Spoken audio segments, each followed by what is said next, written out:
Hey everybody, I'm Lisa Young Sutton, and today I am sharing my 5x3+3 method of distance Petit Tableau. When do I use this spread? For specific questions that involve a lot of details where I want to see a clear progression of the story. I use a story box in a similar way in that there's a beginning, a progression, and an end to the story. But this PT gives me more cards. More cards equal more information, more details, more knighting and mirroring options. I will link a box spread video in the description box below, the one that I made where I kind of diagram all the steps, because that will help you to understand this, the way I read this as well. All right, so let's look at this spread. If you are accustomed to working with an 8x4+4 GT, well then this should look quite familiar. It's the same exact format, so this should be a nice, warm, fuzzy, comfy spread for you. Now looking at its parts, we can see that there's a single center card that gives us a focal point or a core idea. There are 4 corners, right, to frame the story.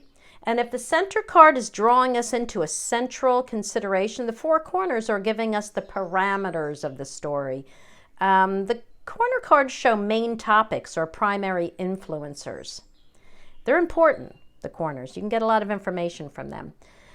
So we have 3 lines of 5.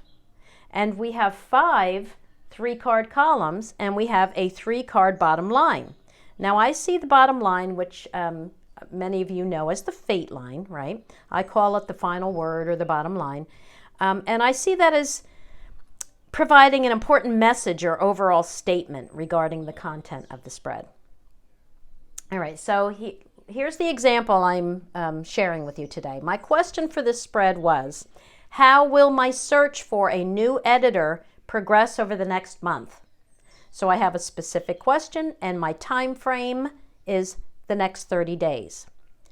So first thing I notice is where I'm beginning, and that is so true. I am starting from a place of caution and distrust. My center focus is on satisfaction, patience, honesty, and experience. That's what I am looking for. And where the story ends is in an attractive offer, which I was thrilled to see that. And the last word, the final word, shows it's the coffin, the garden, and the stork. It shows me being starting out dead in the water. Then there's an outward focus and then a reorientation. All right, so let's go back to the lily for a moment. The lily as the heart of the story, right? My search is to find someone honest and sincere, someone I can work harmoniously with, and most of all, someone who is experienced. And I want to practice patience in this search and not jump at the first attractive offer. And because this is a spread about searching for an editor and hopefully signing a contract, the lily represents the consummation of the deal. Lily, consummation, right? I mean, how do you consummate a marriage? Lily. Okay. Now, let me run through the columns and the rows quickly. I'll start with the columns. Column 1, this is where I am right now. I am cautious, right? And now I have some street smarts after allowing my publisher to provide an editor for book number 1 that I had no contact with, and I vowed never to let that happen again. And I do, the snake is here. I mean, I do feel betrayed by this editor too, because they assured me that it would be a great deal. I wouldn't find a better price or a better editor. And of course, I since discovered that is completely false. I was overcharged and I received an inferior service. So we have caution cards and warning cards, and the scythe is trying to untwist this problem, starting out with a big problem, right? Okay, so column 2. I'm making a fresh start, and I'm still feeling naive being new to the world of self-publishing, so that's the child up here. My primary concern is to protect my work and mostly protect my money, because here we have the bear. What's the bear guarding? The fish. And what's the fish above? The coffin. So there's still a real risk of me throwing money away. So that bear is here trying to protect that. Keep that from happening.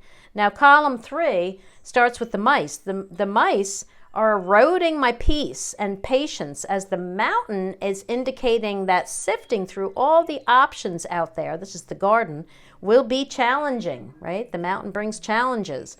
But the mountain is being blessed by the lily.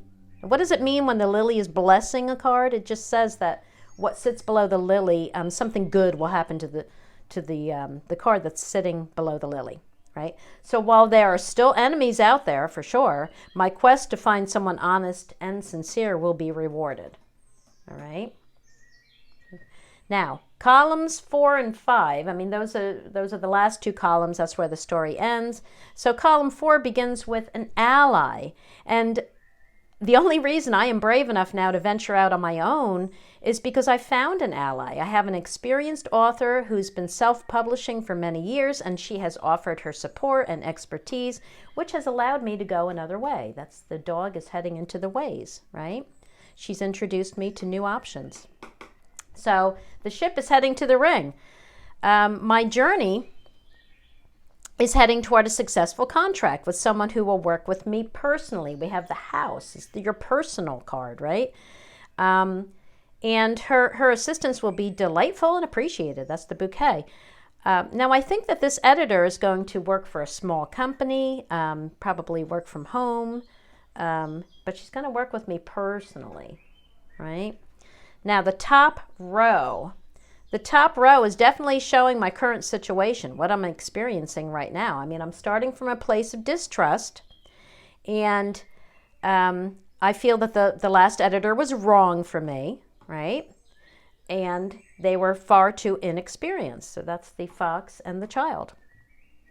This is still gnawing at me, says the mice, but I will faithfully search for an alternative that will be friendlier, right? The dog's the friendly card to my current project, right? So the dog in the ways is about diversifying and going another way from the familiar. Like the dog is staying with the familiar, right? But the dog is heading to the ways, which is telling me to diversify and, not go where everybody else goes. All right, so the second row shows the progression of the story, right? This is kind of how you read a pyramid. It's starting with a warning. The scythe, right? My control, the bear. It's the bear is my control. It's being threatened by making a hasty decision, right? So I need to be wise in exploring possible alliances. Okay, you see that? Now row 3 starts with the snake, and the snake is facing the fish, and the scythe is facing the snake. All right? Why am I saying it's facing it? It's pointing to it. I know everybody's talking about the scythe lately and which side of the blade cuts and how do you hold it and how do you swing it, and everybody's like, no, I don't know. Do you really want to stop and think of all that? Just look at the point. The point, it looks like an arrow to me. The point is pointing to something. To me, this makes it very simple. All right. So, all right. So what did I say? The snake is facing the fish. The scythe is facing the snake. I'm being warned of being lured in by someone and charged too much. I mean, the bear over the fish and the fish over the coffin is, the bear is trying to keep me from draining my reserves here, right? I mean, this is the challenge that I face, finding someone who I'm satisfied with. That's the challenge I face, right? Yeah, someone who I'm satisfied with who won't put me in the poorhouse. Okay? But it's going to end with me finding a safe and attractive option with the bouquet. So the bottom line starts with, I'm going to bury the costly and difficult experience that I've already gone through and breathe some new life. So this is outward expansion, the garden. I'm going to breathe some new life into the idea of working with an editor, out with the old, in with the new, right? And I'm going to, transform. I'm going to reorient myself. And, if you look in my book under the section for the stork, right? I mean, right here. When the stork appears, you know you're not going to be staying where you are. Okay, especially as the final card. Okay, it's going to bring significant changes. So when you see it as the last card in the whole spread, you know that wherever you started and all of this stuff, you're going to wind up in a different place. All right? So let's look at these four corners. The four corners, we have the fox, the vase, the snake, and the bouquet. So the wrong editor leads me to seek new alternatives, and this is going to be complicated and involve some detours, but it will end in a pleasant offer. Another thing I'm seeing is that caution is warranted in making a decision, lest I be seduced by flatterers. Okay? I mean, when you mirror those corners, you can see that there's still foxes along my path here who are going to flatter me and make, flatter, right? You got the snake and the bouquet. They're going to flatter me and make what they have to offer appear very attractive. All right, let's get into some knighting. I like to knight key cards, and I don't just knight willy-nilly for random pairings. I consider where the cards lie that I'm knighting to. In other words, am I knighting to the cards above? Those are influencing cards that carry a heavier weight, right? Am I knighting into the cards below? Those are foundational and weaker energy cards. Or am I knighting to the left? That's a weaker energy that's moving into the card that I'm knighting. Or am I knighting ahead to the right, which is a stronger energy and where I'm moving toward, right? What I'm moving toward. So remember that this is a spread that takes me from the present moment into the next month. So if I knight, for example, knight the coffin, I can only knight it above, right? It's all the way at the bottom. So this is interesting because it knights above to the side and the lily. So I can see from this like what's influencing a suppression or immobilization.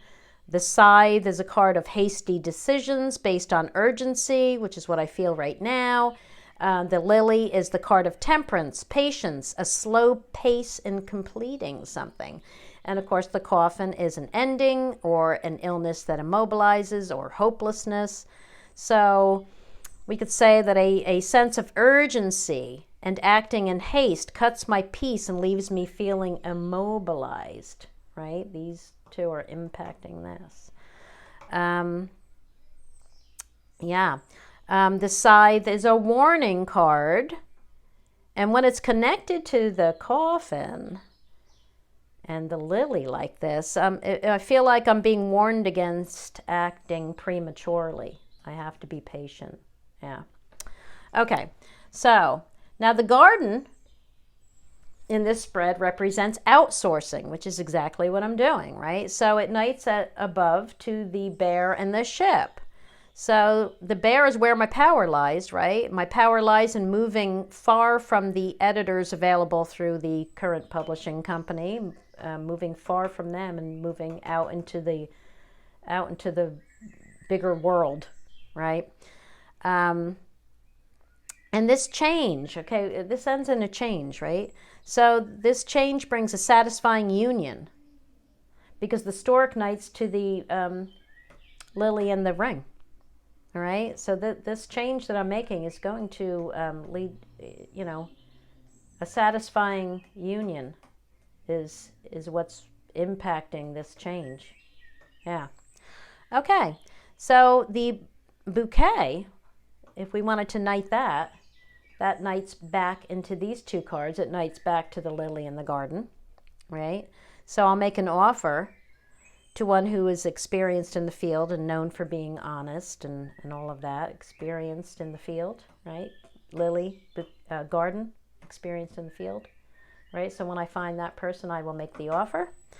The ring is an interesting knight because the ring is the actual coming together, right?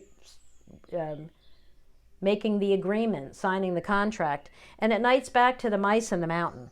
Now the mice is showing scarcity or shortage, and the mountain can indicate delays but also refusals. Now this tells me that before I get to this is what's leading up to it. There may be refusals, like my first choice may end in a rejection. There's going to be delays. I mean, there just aren't enough editors out there that I want that are available right now, probably.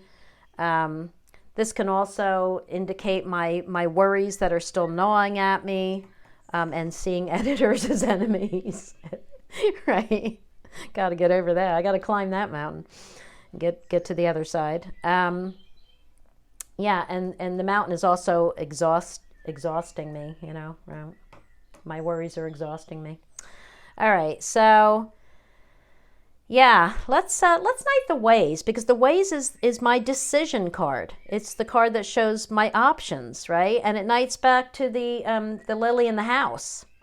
So yeah, that's about, you know, finding an editor I can work harmoniously with, that I'll be comfortable with. The house is comfortable. That'll work personally with me, right? That will be all blissful and that kind of thing, and that will help me. You know, once I find that, then I'll make the decision.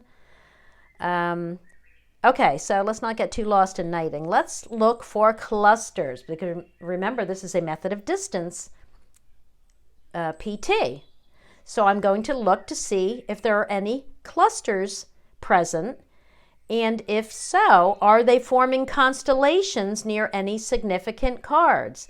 And in this spread, the entire gang of adversaries is present, and they're all located to the left of the spread and forming a constellation around what card?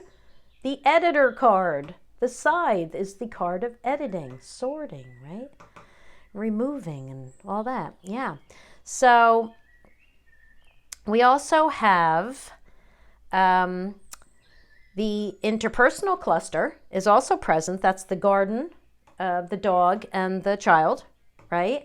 And they help to balance out the cluster of adversaries, as does the Providence cluster, which is also here. That's the lily, bouquet, and child, right? So we have all those, lily, bouquet, and child. Right? So they are basically blessing my challenge. The Providence cluster, and the cluster of adversaries is helping to fight off and thwart the efforts of the cluster of adversaries. Okay? Now we do have two cards of the finance cluster too. The finance cluster is the ship, the fish, and the anchor. And we have the ship and the fish here. Of course, the anchor didn't show up because I still haven't reached my goal. I still don't have a grip on the financial aspect of this yet. And of course, the coffin sitting below the fish tells me that there's still a real risk of me spending too much money. Okay? Now, yeah. Okay. So you can see that clusters are an important part of method of distance readings. All right. So I think that's all I want to say right now about this spread here. I will be doing more videos using the 5x3+3 PT. And if you want to practice this spread, the next question you have where you would normally lay a box spread, try one of these instead. Because you know what? Once you get used to working through this and looking at this, it's only a hop, skip, and a jump to a GT from here. Right? Okay, well, thanks for watching, everybody. Bye-bye.